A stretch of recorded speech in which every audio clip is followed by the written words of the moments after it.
Hello, everyone, and welcome to the second session of day 2 of the ISC Research Annual Conference 2024. Today's session is Country Growth Markets. My name is Hannah Pierce. I am Head of Marketing and Communications here at ISC Research, and I will be moderating the session today. Before I pass you over to our field research team, I just want to go over a couple of housekeeping points. We will be taking questions throughout the session, so if you have any, please add them to the Q&A box, which is at the bottom of your screen. Alternatively, we do have a discussion forum on the ISC community area of interest for day 2 of this conference today. So if you have any questions or want to have a conversation with your peers, please add your questions there as well. If you have any technical issues, the best thing to do is to log off, then log back on again. 99% of the time, that sorts the problem out. But if you continue to have any problems, please do let us know in the Q&A box down below, and we will do our best to help you. And finally, we are recording this session, so please feel free to take notes, but just know that we are recording it, so you'll have this at your disposal at the end of the session. The recording will be on the ISC community area of interest, so please head there if you want to view it. Without further ado, I'm going to pass you over to Sammy, our Head of Global Research here at ISC Research. Thanks, Hannah. Pleasure to be with you all, for everybody listening and watching live today. I'm joined by the rest of the field research team, so I'll just quickly introduce who they all are. We have Tony Atkinson, who looks after East Asia and Thailand. We have Elena Mora, who looks after Europe and Latin America. Janelle Torres looking after Southeast Asia, and Abhishek looking after South Asia. So we're going to kick off with Tony, who's going to be looking at the East Asia region for us. Take us away, Tony. Yeah, thank you, Sammy. Welcome, everyone. So I'm Tony, and I'm going to share with you some of the big trends that have been happening in East Asia region. So over the last 10 years, the growth in East Asia has been nothing short of incredible. And the numbers tell it all. The numbers of schools that have increased from 1,353 to 1,993. That's 47% increase. The number of students in the international schools increased by 64%, taking us to 679,583 students. Staff is a similar story, with 109% increase, now sitting at over 90,000 teaching staff in East Asia. And finally, an incredible 129% income fee increase. And what we're tracking is tuition fees only. So obviously on top of that, there is additional fees that schools typically charge. Now, this growth has happened over a 10-year period, and we should remember that this has occurred within this period that we had the COVID pandemic. And the countries in East Asia are actually the ones that saw some of the strictest lockdowns in the world, as they were trying to contain the virus. So obviously in China, as an example, some of the schools were almost closed for 3 years. But this data doesn't tell the whole story. And to explain a bit further, let's just look at the data from the last 5 years. Growth there is much more limited. If Sammy, you can just go back a second. Thanks. So yeah, the international schools themselves over the last 5 years in East Asia have increased by just 4%. But if we exclude China, this growth's about 9%. And the students, 8% increase, however, a very respectable 16% if we exclude China. So what's going on? So Sammy, if you can move on to the next slide. So you can see here for China, this is the graph for growth in China. We've got a nice healthy increase between 2019 to 2020. Growth of schools and students very significant. And then with over 100 schools opening. This all stopped in 2021 and has been on the decline since then in terms of numbers of schools. The number of students has leveled out over the last academic year. While at first sight we could say that COVID would be a sensible reason for this drop, it's actually more due to other changes that were happening within China. So there was a big change in law, which brought in a more nationalist curriculum. This affected many schools with the type of students that the schools could accept.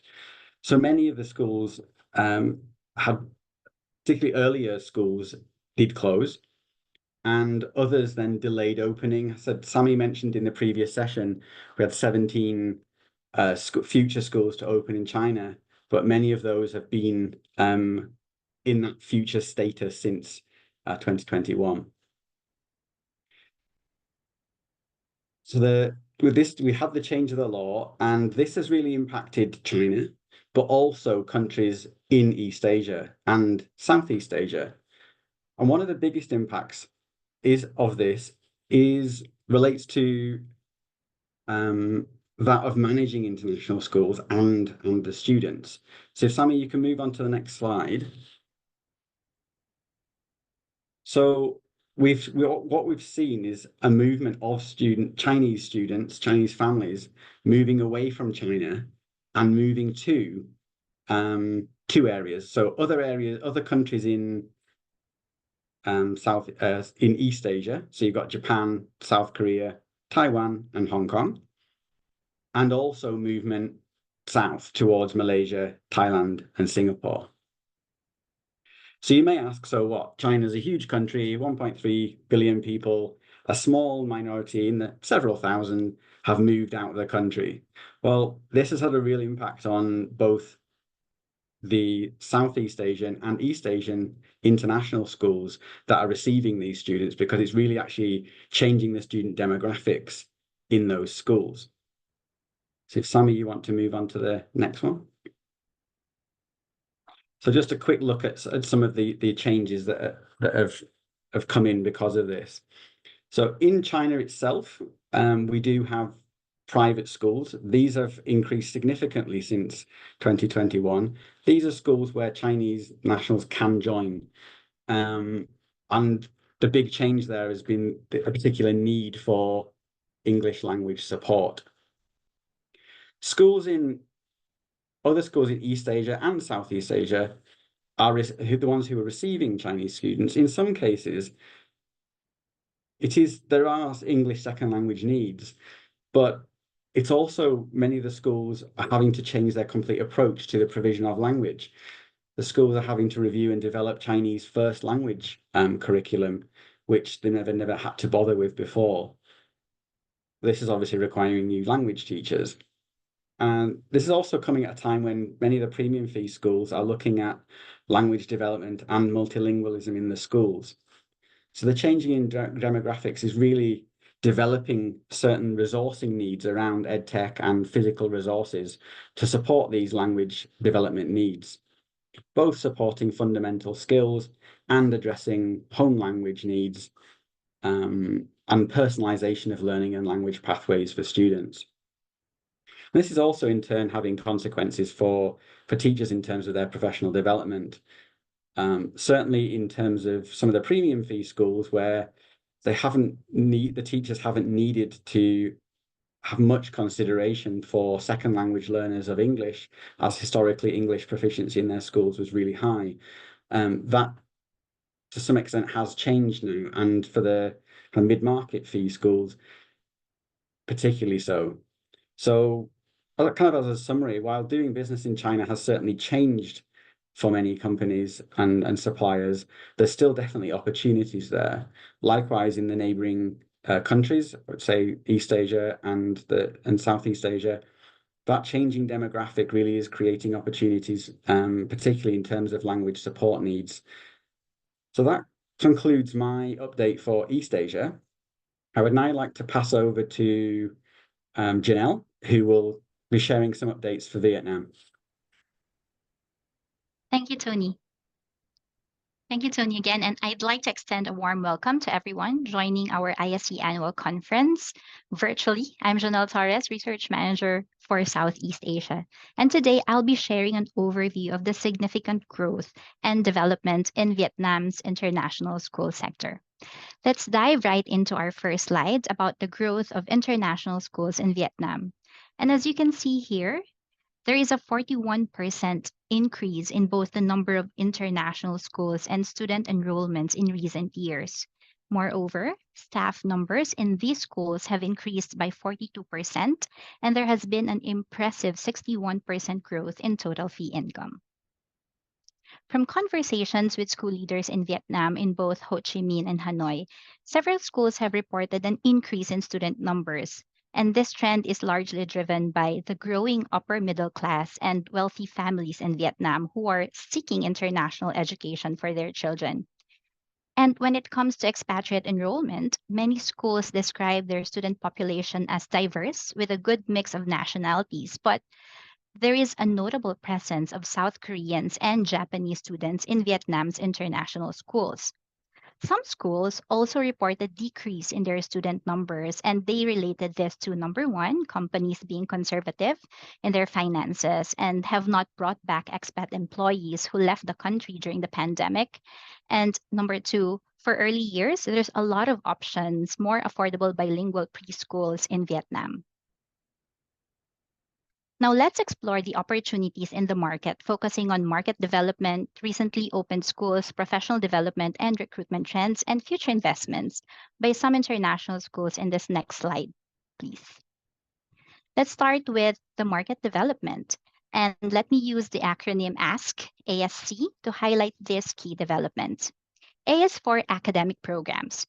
In Vietnam, there is a diverse demand for various curricula among families, and many new schools have adopted the UK curriculum or Cambridge programs, reflecting a British orientation. The market has become increasingly competitive, with numerous institutions partnering with UK education brands and offering UK, Cambridge, and IB curricula. While these remain popular choices, other schools offering other types of curriculum like US and Singaporean curriculum see their strength in the program that they are offering. Some mentioned that the US curriculum is popular among local families, and the Singapore curriculum is said to be gaining popularity due to Singapore's ranking in international academic assessments. S is for school size. With the increasing competition in the country, some have observed that operating a school with more than 1,000 students can be challenging. And according to a mid-market education group in the country that I've spoken to, they said that maybe a boutique international school with maybe less than 1,000 students has lesser risk. And finally, for market development is C for cost. In Vietnam, similar to other countries, they have the premium fee schools and the more affordable options. The middle class families in the country, which has a big percentage in the country's population, opt for the latter option, which are usually bilingual schools. And in Vietnam, international schools are restricted to having only 50% of their enrollments from local students, while bilingual schools have no such nationality cap. As a result, some international schools choose to establish themselves as bilingual schools to attract more local enrollments.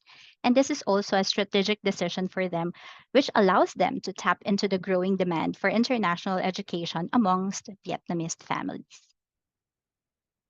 An example of this approach is the North London Collegiate School Hanoi, which opened this academic year and opted for the bilingual school route. As you have been hearing in the news in the past few years, many new schools have established in Vietnam, like the recently opened Brighton College Vietnam, and many more will open. International schools continue to grow in numbers in the country, and some international schools that will soon be established in the country are another Brighton College campus, reportedly opening in Ho Chi Minh City, Dwight School Hanoi, and Sedberg School. Moving on to teacher recruitment, recruiting teachers in Vietnam is a mix of opportunities and challenges. While the country attracts many expatriate educators, recent changes in education laws and Labor Department interpretations have made recruitment a bit more complex. The requirement for a pedagogical degree and strict certification criteria sometimes complicate the process, especially for educators coming from diverse education backgrounds. And many schools have returned to attending in-person recruitment fairs, including major events like the ISS fair in Bangkok and visits to the UK and to the US. However, some schools note a decline in applicant quality compared to previous years, and some schools also shared that they have shifted towards the virtual hiring method. When it comes to PD, or professional development, in discussions with various schools, PD focus is aligned to schools' curriculum review, learning courses, and teaching EAL students, which Tony also touched upon when it comes for East Asia. For curriculum review, an example is some schools prioritizing reviewing their curriculum to integrate inclusion and well-being. This is part of their initiatives, and this underscores the need for effective classroom strategies to support these initiatives. On aligned learning courses, there are some schools letting their teachers engage in courses aligned with the curricula that they offer, whether it be Cambridge, IB, or UK curriculum. And on teaching EAL students, because of the diversity of the nationalities, where many schools implement various strategies such as sheltered instruction observation protocol to support content teachers in meeting the needs of English language learners. Beyond classroom teachers, professional development extends to middle managers and senior leaders through a blend of internal programs, and external trainings like for this personality coaches, handling difficult conversations, and for some schools, customer service. Finally, on future school investments. In discussions with international school leaders in Vietnam, schools related investment plans focusing on program enhancements, teaching and learning, and expansion. On school offerings or program enhancements, some schools shared enhancing support for students with learning needs, investing in STEM, performing arts, and future-oriented fields like computer programming and AI. When it comes to schools expansion, some schools' plans include relocating to meet admissions demand, expanding infrastructure at current locations, and some opening new schools in the southern region. And on teaching and learning, some school leaders shared that they are investing in tailored programs for middle and high school students with emphasis on pathways and inclusivity. So we've covered the key points about Vietnam's international schools market today. Thank you for listening. Abhishek will now provide an update on the current development in the Indian market. Thank you, Daniel. Good morning, everyone, and warm welcome. Thank you for this opportunity of presenting at this esteemed ISC conference. So today I will be presenting the dynamic and evolving market of international schools in India. So we will explore the growth trends, opportunities, regulatory environment, parental demand, and to some extent the future development and government initiative that is shaping this sector in past 1 or 2 years. Let's dive in. As you can see the numbers on the screen, this is representing international school data for India over the past 5 years. There has been 8% increase in the number of international schools. The student population has grown by 25%, and same is about the teaching staff. The total fee income has seen a significant rise of around 36% from $1.2 billion to $1.6 billion. Now we will see what factors are contributing to this increase. Sammy, next slide. Thank you. So to better understand the international school market in India, we will see about growth, opportunities, regulation, and parental demand. Now coming to the first factor, which is growth. So in recent years, the demand for international education in India has surged, and this is driven by the economic growth and the rising middle class income families. As per the Reserve Bank of India, the country, the inflation rate has been around 5.4% for past 1 or 2 years. And with this, the income are rising for the family. And as the income is rising, the demand for high quality education is also increased. Now, looking at the suboptimal situation or the environment of the government school, there is increasing parent that is moving towards international school. And that's why the international schools across the country have also grown in the number. Now, several school heads, while interviewing in India, shared a noticeable trend that parents and students are opting to pursue higher education within India due to foreign geopolitical issues, visa issues, and dynamically changing Indian education system. For example, the Indian government have signed several MOUs with foreign universities to open their campus in India and the boost towards international education and international schools. Schools are shifting towards project-based and value-based education and preparing students for global landscape. This has also attracted students and parents towards international schools. Coming to the opportunities, there are two major opportunities that was identified during the school interviews. One of them is where most of schools are moving towards United Nations Sustainable Development Goals. And in doing so, they are upgrading their campuses, engaging in community projects to create holistic learning environment and foster social responsibility. This is something which is considered as an opportunity right now in the country. The second opportunity was sourcing of reading materials, particularly humanities and social sciences, as this has been a constant challenge for past couple of years for the international schools to find a proper supplier for these study materials. Coming to regulation, the regulatory environment for international schools vary according to the states in India, since education is a state and concurrent list subject. In Maharashtra and Delhi, I will be covering the top 5 states. In Maharashtra and Delhi, the schools have a conducive regulatory compliance, no fee capping, but have a regulated fee increase. When it comes to Karnataka, there is a minimal government intervention. However, the mandatory local language teaching is a challenge for schools there. For Tamil Nadu, the government is heavily focused on improving quality education and already working with British Council to improve English proficiency for kids. When it comes to Telangana, there is a high demand for bilingualism as promoted by the government in that state.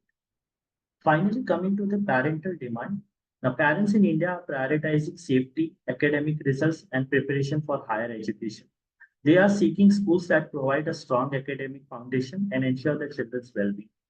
Additionally, there is a growing preference for schools that include extracurricular activities and outdoor learning. Then that is about India's existing market. Now we will go towards the future development. Thank you, Sandy. Talking about future developments in India, the key locations for international school expansion are mainly concentrated in urban areas like Mumbai, Bangalore, Hyderabad, and Delhi. But there is also significant expansion that is happening in smaller cities for mid-market schools. Due to the rising demand, there is also increased competition for quality teachers and opting for larger class sizes to accommodate more students, especially in smaller cities. When it comes to international collaboration, the government of India has signed several MOUs with foreign universities like Australia's Wollongong University and Deakin University to set up their campus in Gujarat. Now, these initiatives has enhanced the education quality and provided more options within India. There is also a significant rise of IB in the country. The Andhra Pradesh government has signed an MOU with IB to impart modified IB curriculum to all public schools in the state. The IBCP program is in its early stage of adoption. However, it has garnered attention of some schools who are looking to diversify the curriculum offerings. Regarding the online schools, the acceptance rate for online schools among Indian parents have been slow. It is seen as a preferred choice for students needing special education support. Many school heads have shared that Indian parents consider online schooling as a certificate program rather than a full-time educational program. Now, with all of this, it is important to remember that India is having right now a stable government, high foreign investment, about 42% increase compared to last financial year. Economy is moving at a stable rate. There is a 7% growth going around, and education is one of the important agenda for social development right now in the country. Now, these are the important factors that is shaping the country's education ecosystem with increasing demand for quality education and through international schools. This is all from my side. Thank you, and I will hand over to Elena to talk about schools in her region. Thank you.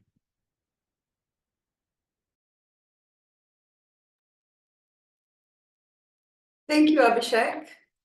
Hello, everyone. My name is Elena Mora, and I conduct qualitative research on the regions of Europe and Latin America at ISC Research. I hope you have been enjoying this conference so far. I have. And today I will be highlighting Portugal as part of the country growth market section.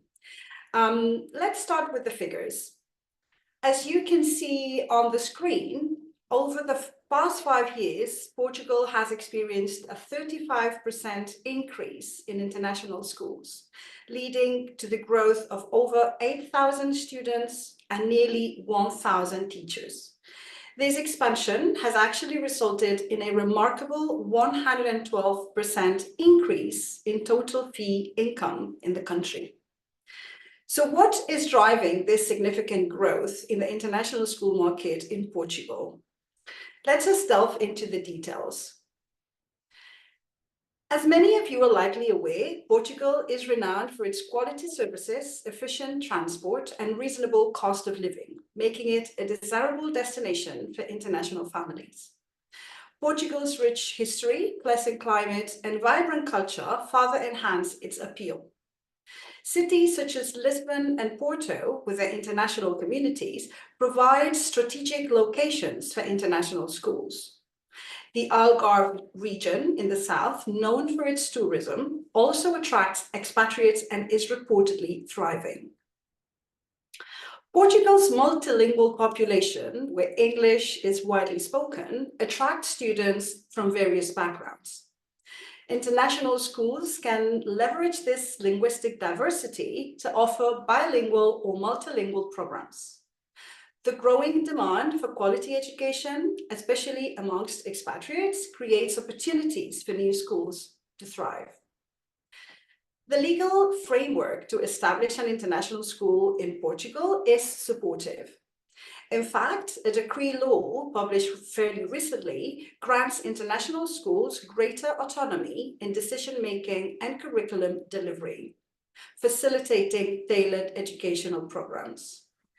This autonomy, combined with a welcoming attitude toward foreign investment and a well-established educational legal framework, makes setting up an international school in Portugal a relatively straightforward process. One interesting aspect that heads of schools have shared with us is that building positive relationships with local authorities and educational bodies helps streamline administrative procedures. Regarding teacher recruitment and professional development, I can share some good news here too. There is no shortage for teachers in Portugal. Portugal attracts educators globally by offering competitive packages despite the rising cost of living. Schools focus time and money on recruiting qualified international teachers, and they invest in aspects such as professional development, including mental health initiatives and safeguarding training, English language learning, and the integration of technology in education. Schools are well-resourced and teachers are well-supported, hence the popularity of Portugal as a destination for international educators. EdTech is another thriving sector in Portugal. From a corporate standpoint, and with a predicted value of approximately 120 billion euros in 2022 and an annual growth of 19%, the EdTech industry is growing substantially. Portugal is home to a range of established and emerging EdTech companies, such as DreamShaper or Magic Bee. This sector presents numerous opportunities for innovation and investment, aligning with the European Commission's vision of making EdTech Europe's next success story. And we're now going to explore what recent changes have impacted international schools. Starting with tax changes and visa options, Portugal's attractive market for educators enjoys a number of benefits and incentives. The three main important ones being the non-habitual resident tax regime, the D8 visa, and the Golden Visa program. The D8 visa caters to remote workers, while the Golden Visa is designed for investors. Both of them offer paths to residency and citizenship. So firstly, the former non-habitual resident tax regime, beneficial for high earners, was recently replaced by a new one, extending its benefit with some slight changes. This type of regime allows newcomers to benefit from reduced taxation or income exemptions. Secondly, the introduction of a one-year visa for digital nomads in October 2022, the D8 visa, keeps attracting remote workers seeking a good quality of life in Portugal. Thirdly, the Golden Visa was designed to target investors. The previous Prime Minister, Antonio Costa, publicly referred to the re-evaluation of the Golden Visa program, sparking some rumors about it disappearing. Far from the truth. The Golden Visa has not disappeared, but it has undergone significant changes to address the increase in house pricing in Portugal. These changes, made in October 2023, ruled out estate investment or capital transfer as means to qualify for the Golden Visa. And now moving into school demand, the school principals interviewed have observed that international schools in Lisbon are often oversubscribed with increasing interest in the Algarve and Porto regions. International schools across the country continue to report high demand with increased enrollment from foreign families and an emergent interest by local families, as Sami was mentioning earlier in his presentation. There has been an influx of families from Ukraine, Russia, and South Africa, and the reason why parents continue to choose international schools is mainly for the high-quality teaching, individualized attention, and robust extracurricular programs. To finish my part of the presentation, I would like to highlight future market developments and projects of school expansion, evidencing the direction in which the market in this country is heading. Next slide. So international schools in Portugal are reportedly investing in new facilities, including boarding options, to meet the growing demand. For example, significant project is set to establish a premium boarding experience by September 2024.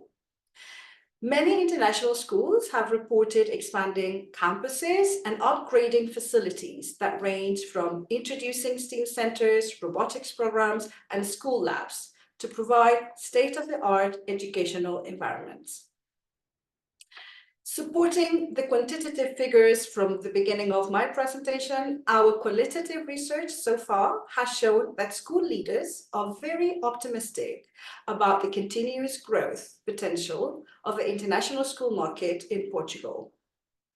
Whilst there might be a somewhat cautious attitude towards the potential saturation in the market, the highlights mentioned in this presentation underscore the dynamic changes and promising future developments in the international school market in Portugal, driven by favorable policies, diverse visa options, and continuous investment in education infrastructure.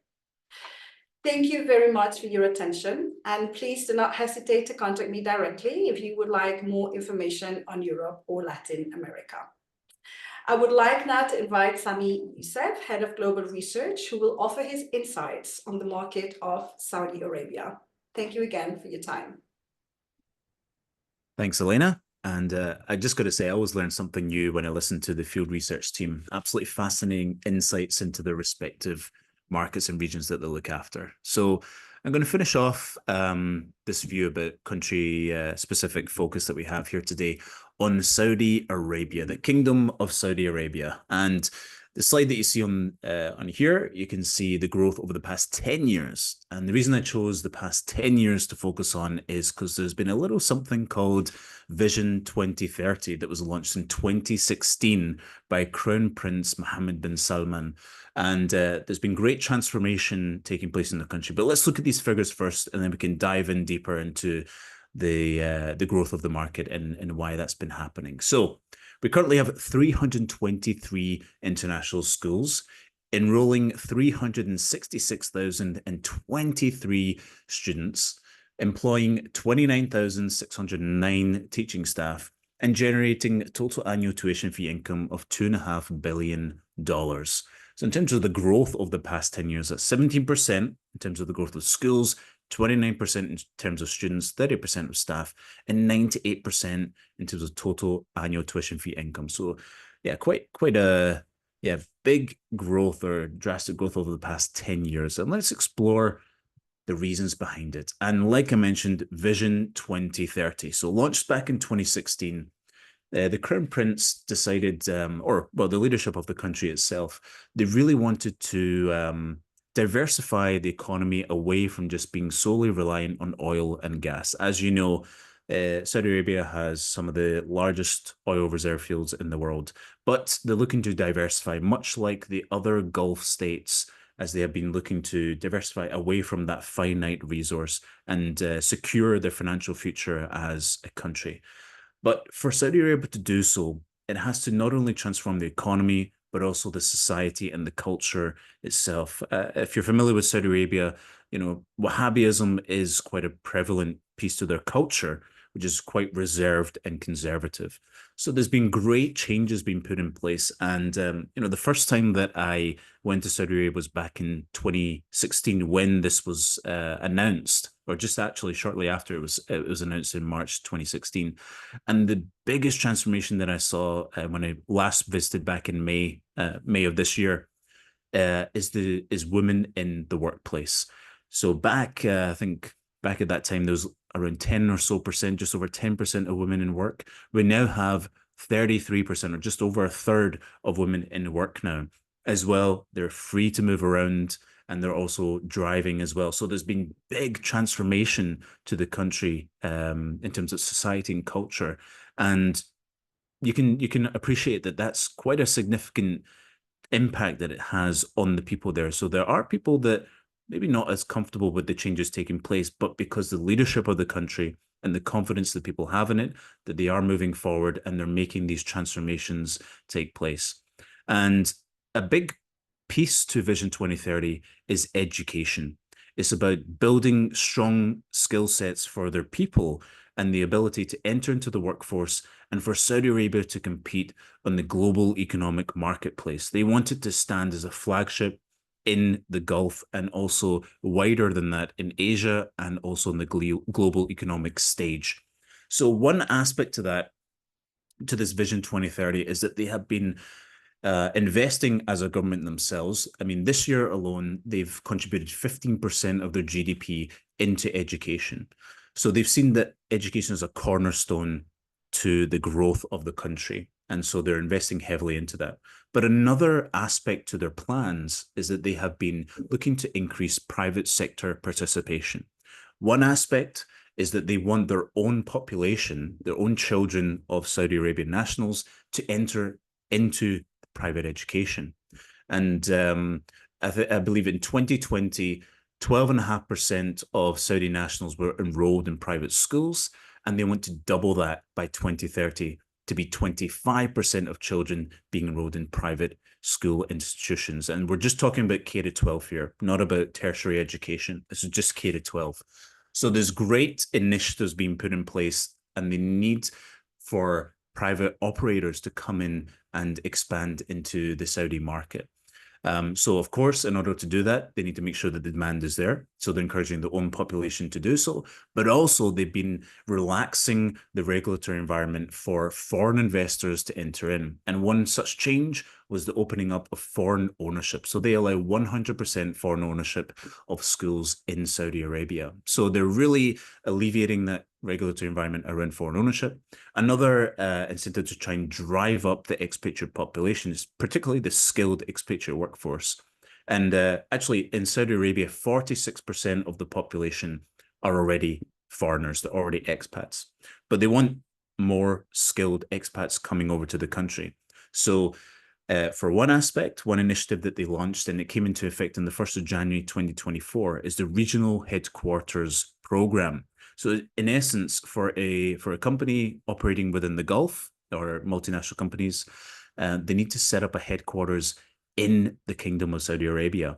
And, you know, when I was on the ground interviewing schools back in May, they fed back that as a direct result of that initiative, they have seen enrollments increase from expats.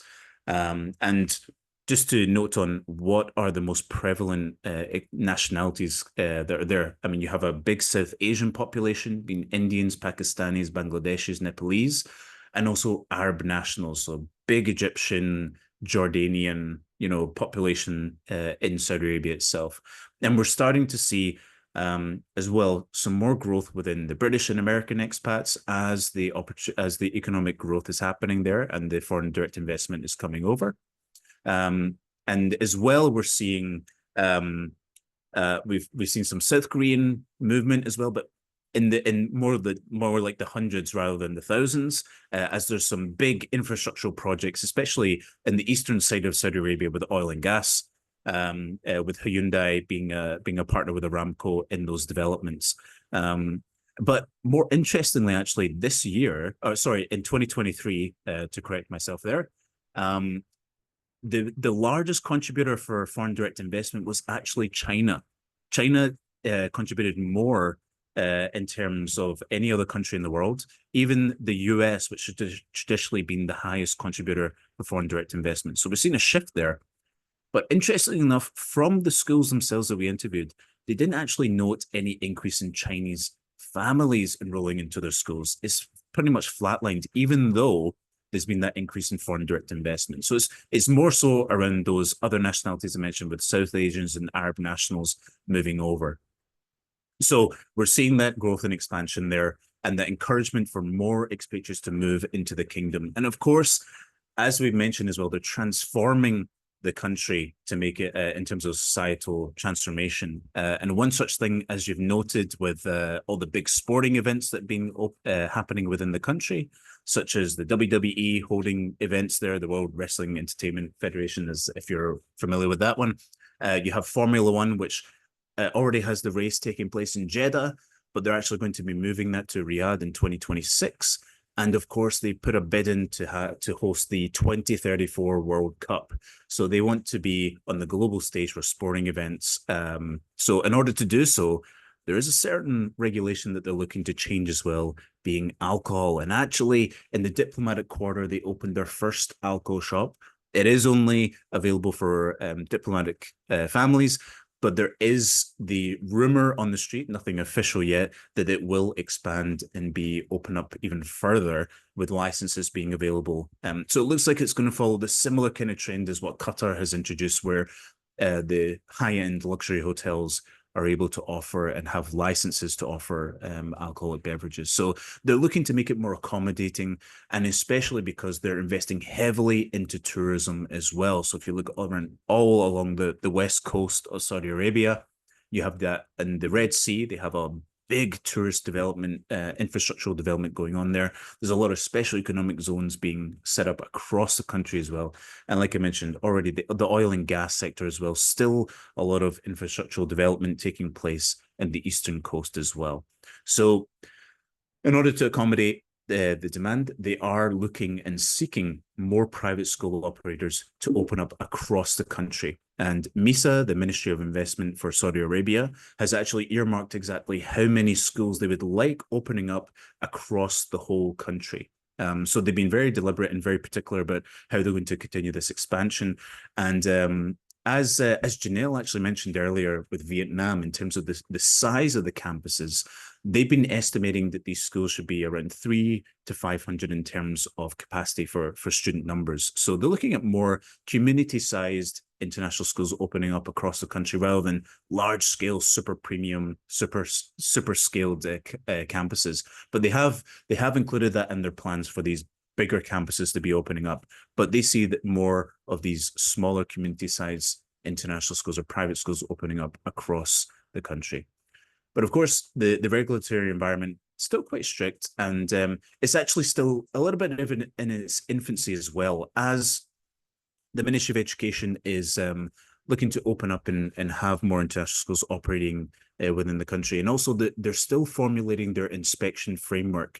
They're currently, from the interviews that I was doing with heads there, they're actually very particular when they come in to inspect schools around the mandatory Arabic, Islamic studies, and Saudi Arabian history and geography subjects. That's really when they're coming in to inspect schools, the real area of focus that they hone in on. So it's mandatory for nationals, Saudi nationals, to be enrolled in these subjects, but also Arab nationals and Muslim students as well for those Islamic study subjects.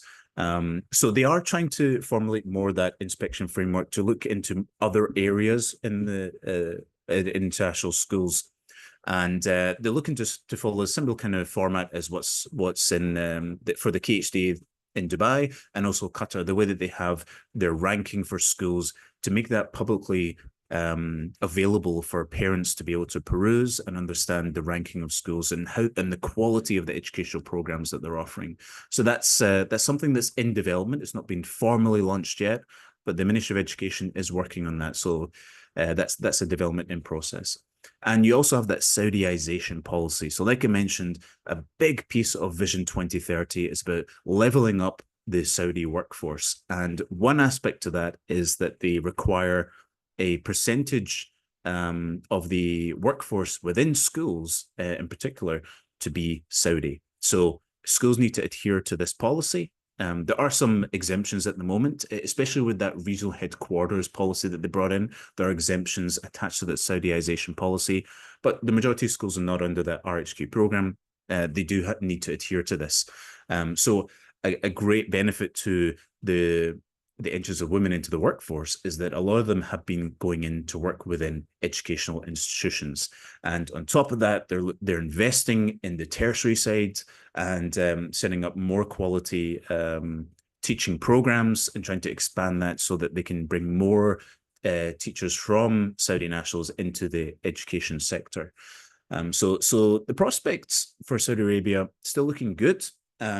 And looks like there's going to be strong growth ahead. We have more schools opening up in the near future. Some brands have announced that they will be entering into there. I mean, in the previous slide, I had those 4 logos, and Reigate Grammar School, one in particular, they've already announced that they'll be opening a new campus going into the next academic year. So still growth and more opportunities happening in Saudi Arabia. I think their target actually for new private schools to be opening up by 2030, they want 1,200 new schools to have opened up. So that includes private national schools as well within that figure. So they have a way to go to be able to hit that number, but they are putting in the incentives, putting in the initiatives so that they can experience this growth within the private education sector in Saudi Arabia. So that brings to a close our focus on each of these different country markets for the regions that we all look into.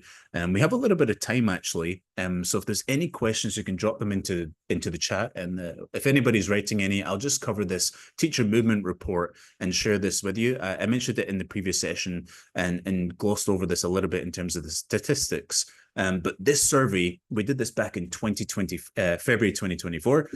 And we did this in collaboration with a number of different international school associations. So the survey asked teachers to provide insight into their career goals, their satisfaction, and future prospects, with the aim of gaining insight into the patterns of teacher mobility within the international school sector. So that's going to be published in August, but you can scan the QR code there to pre-order on our website. So I'd just like to thank you again for listening, and we do have time, so if there are any questions, I'll invite everybody else from the field research team to join in, and we'll just see what questions we got here. Okay, so this is the first question here is for Tony.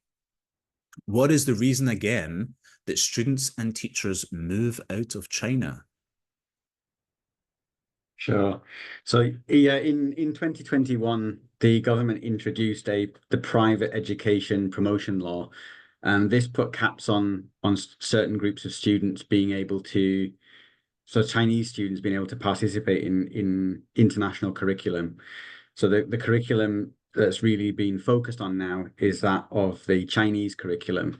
So the movement of parents is more so that they can continue to receive an international curriculum, international education. So that movement is into international schools, both in East Asia and Southeast Asia. For the teachers, a big move was actually probably more likely to do with the difficult situation during COVID and the challenge that they had during COVID, where it was quite difficult for teachers during that lockdown period. Thanks, Tony. We'll jump to the next one here. This is for Abhishek. says, I'm interested in the growth of the IB curriculum in India. Could you clarify the point about it being introduced in public schools? Sure, thank you, Sammy. So there are two states where IB is introduced publicly in the public school. One is New Delhi. Now, this was on a pilot basis, so that is still going on. But one state where it is full-fledged open is Andhra Pradesh. And the extent to which it is open, we could recognize that IB has opened its second office in South Asia, which is in Andhra Pradesh in India, apart from being in Singapore. Now, the entire project is divided into 4 phases and it will be for 10 to 12 years. So this year, 24-25 marks the beginning of teacher training.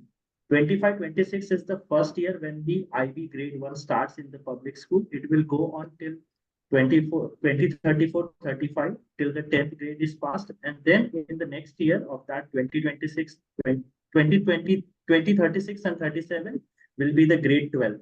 So this is an entire integration of IB into government schools starting from this year. So that is there. It's widely accepted among other states as well, but they are waiting for this project to start. Thank you. Thanks, Abhishek. Okay, we'll jump to the next one here. So are there any common rights for teachers and educators when it comes to these growing international schools? I think I'll cover that one. I think it depends which country market, because there are HR rules and regulations for the recruitment of people in different countries. So I think that's more down to the context of an individual country as to what they stipulate in their recruitment rules and policies. So I think that's more about the individual country for where the schools are located. To the next one, do schools in Saudi find recruitment of expat teachers a challenge? Very good question. Yes and no. I think we've a trend that I found from interviewing schools, and especially the British schools, they found that there was a lot of Muslim faith-based teachers relocating over from the UK into Saudi Arabia because it aligned more with their values. And also American schools as well found that American Muslim faith teachers were coming over and relocating over. But outside of that, it can be challenging for them just purely because of the lifestyle. But with the changes coming and the transformation happening within in the country, school leaders are optimistic that it will become more of an appealing destination. I mean, the remuneration packages are a benefit as well that help attract teachers in. So yes, it is a challenge, but they don't struggle with those that align with the cultural piece of Saudi Arabia in that regard. So another one here for Saudi Arabia. So can you kindly clarify if the 1200 is set to be open by 2030 or private or state? That's private schools. They stated that it's 1200 new private schools that they would like to be open by 2030. Another one about Saudi. So does the Ministry of Education in Saudi have to approve all curriculum resources? Interesting question. There are rules and regulations. So when I was interviewing heads, we did a purchasing report that Janelle and Abhishek actually put together for us. And when I was interviewing heads about that, if there are rules and regulations, there's particular curriculum content that they do not allow in Saudi Arabia. So schools need to comply with that. So before they're even putting their orders in, they have to be very mindful of what they are ordering. There's one school in the Eastern provinces that I interviewed, and they did reference that they ordered a book that was called Rainbow Fish, and because of the word rainbow, it got confiscated because of the affiliation or the association with the LGBTQ+. So it is very strict and stringent within a country like Saudi Arabia, and that's not just alone to Saudi. You also find that within United Arab Emirates and Qatar, the other Gulf countries as well. So it's more that they have a certain regulation policy there in place, and the heads of schools, it's down to them. They need to adhere to that, and it's only that when it's coming through customs that there'll be a check done there. But also you have parents who are very vigilant of this as well. And that example that I shared about that Rainbow Fish book, that was actually a parent that was the one that raised that. So even the parents are policing this within the schools as well because of the conservative culture present in Saudi Arabia. Okay, so that's that one ticked off. On to the next one. Is safety not one of the options given for teachers? This is the most important factor for teachers I know who have left the US and moved to South Korea. Yeah, is safety not one of the options given for teachers? I guess this is relating to, well, I'll let take that Janelle one. answer that one. Yeah, go ahead, Janelle. I think safety is, for the international schools that we interview, safety is very important. In fact, safeguarding is a priority, not only safeguarding of the students, but within the school community. That most of the international schools that we have spoken to, they've mentioned that safeguarding is one of the onboarding class module that are onboarding subjects that teacher take during PD during their first year in school. Fantastic. Thanks, Janelle. Okay, we'll go to the next one here. Are students from these emerging countries willing to enroll in European countries? So I'll bring Elena in for that question. Hi, I saw Europe. Thank you for the question, but I'm not sure whether the other field researchers can help me understand what it means.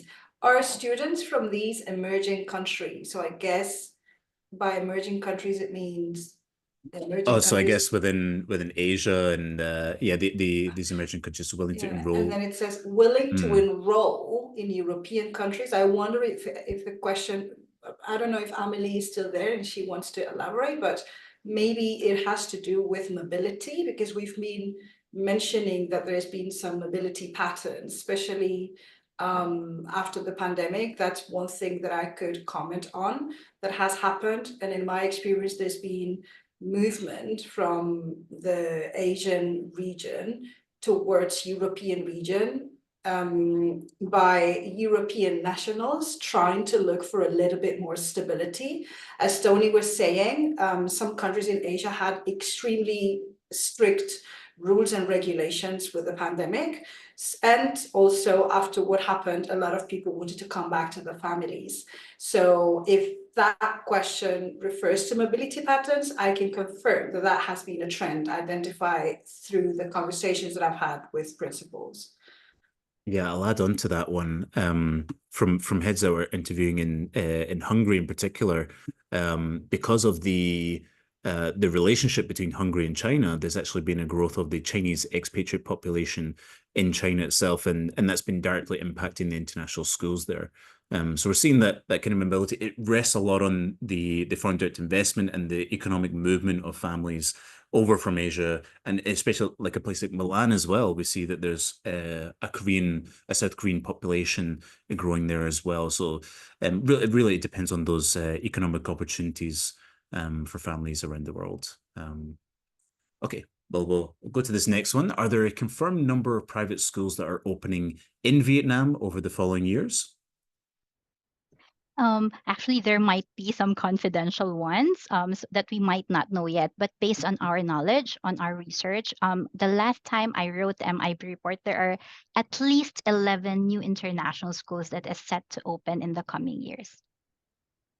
Fantastic. And this last question we got here says, due to the increase of international schools, are we finding that many local schools have begun delivering international qualifications to keep up with demand, specifically in Asia, but other regions too? And I would say yes. I think even, so myself and Tony were based here in Thailand, and we noticed that there have been some Thai private schools that are beginning to offer or have already been offering particularly Cambridge curricula within their educational offerings. So traditionally just been a Thai national curriculum, but then they've been expanding into other options and becoming bilingual schools, having that English program option. So at least here in Thailand, we've seen that happening as well, where local schools or local private schools expanding their curriculum options to keep up with this demand that's coming from, again, it's from the local population, particularly here in Thailand for that context. But yeah, we were seeing that in other spaces, I believe in Vietnam as well, because you have those notable school groups as well present. I think the Vinh group, they have the Vinh schools all around Vietnam. They've also been expanding and introducing international curricular options for the student population and for their parents. And that Yeah, wants to say something. Tony wants to say something. I'll let him Yeah, add to that. it was just to extend on that. Obviously, the Thailand part you've covered very well there. But recently in the news, there's been a lot, particularly for South Korea. They've got quite a few partnerships being set up in different regions with the IB, and that's local schools, government schools, partnering with the IB to try to develop their curriculum and the way that they're delivering that curriculum. Thanks, Tony. Also okay, yeah, sorry, Elena, go on, please. To Yes. add to that, in the previous IB Global Conference in Colombia, the IB specifically set up a meeting with the associations in Latin America, and they're obviously looking for synergies. So there is a wide interest in international curriculum. And in Latin America, the private sector in education is very, very important. So yeah, I would definitely concur with what Tony was saying in the region of Latin America. Thank you. And the final question that we'll take as we're running out of time, which country would you say has the fastest economical growth in Asia in terms of moving from a working class to a middle class? Well, quite a question there. I would, from my own personal opinion, I'd probably say Vietnam, what we've witnessed in recent, well, yeah, over the past decade or so. I mean, just the transformation. It's got a large population and, you know, big movement from working class up to middle class. I don't know if Janelle would agree with that one, or if anybody else has anything else to add. But we've been given the notice to end there. So I'd just like to say thank you, everybody, for listening to the session today. Very grateful for you spending your time to be with us. And I hope you look forward to the rest of the sessions taking part today. Thank you very much and enjoy the rest of your day. Thank you. Thank you, everyone. Bye. Thank you. Thanks, everyone. I've just added a Zoom link Thank to the you. next session, which is the experts in international data and intelligence and how ISC research can support your business. I've just popped it in the chat, so please do head over. That begins at 12 p.m. midday. Thank you very much. And yeah, I hope to see you in the next session. Bye-bye. Bye.